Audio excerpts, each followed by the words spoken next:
So now that you've got that in mind, I want you to think about the rest of this in terms of what your particular challenges are.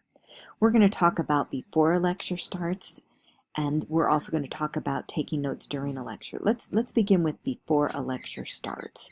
So there are several things that you need to do before you actually get there, or before the professor begins speaking. And first thing is to be prepared by having done the homework before coming to class.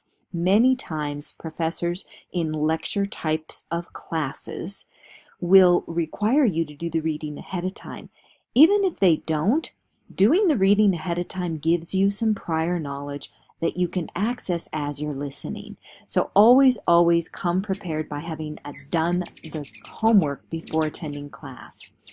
Get all the stuff you need together before the professor gets there, before the professor begins the lecture. This can be done while he or she is taking roll, or while introductions are being made or people are asking questions. And that by stuff, that means you get your paper out blank and ready to go. You get your notes or your writing utensils out. If you have a textbook that he goes along or she goes along with, get it out to that topic. Get everything you need and get there early to do it. Go over the notes from the previous session. This is a great way to use that downtime, and it will help you get back to where you left off, so that you can hit the ball rolling when he or she starts the lecture. Just read through the notes you took the last time you were in class.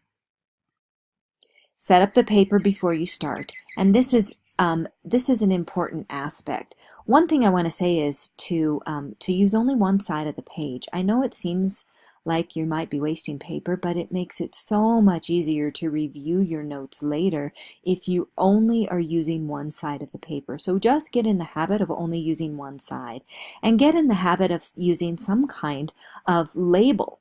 And this can be the way you want it, but generally you need the class, the date, and the topic.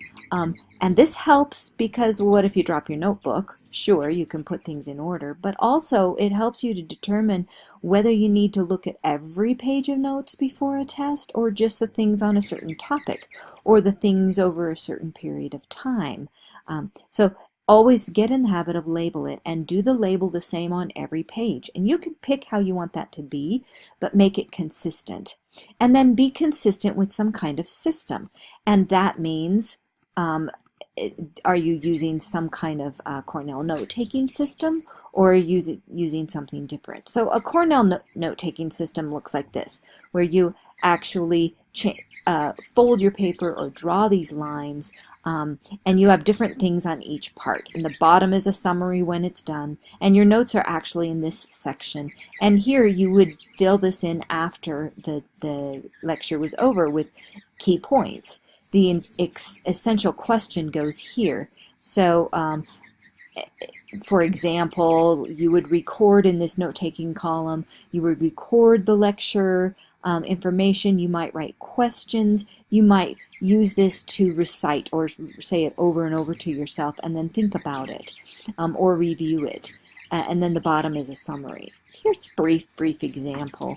The notes during class were taken right here. But a lot of the work came afterwards, where these key terms were filled in or the summary was written. And you can see that of a page of notes here, really the important part, the part during the lecture, is minimal compared to the rest of the page. And that's really what you need to pay attention to. But you don't have to use that system. Some classes really work better if you use a problem solution type of system. This is great for like a math class, where you have your problem here and you use this part of the page to talk about the steps or write down the steps your professor gives you, and any explanation you would put over here. Using a system can really help you make sense of your notes later. So we're going to stop right now, and you have instructions on Canvas on what to do for this portion of the quiz.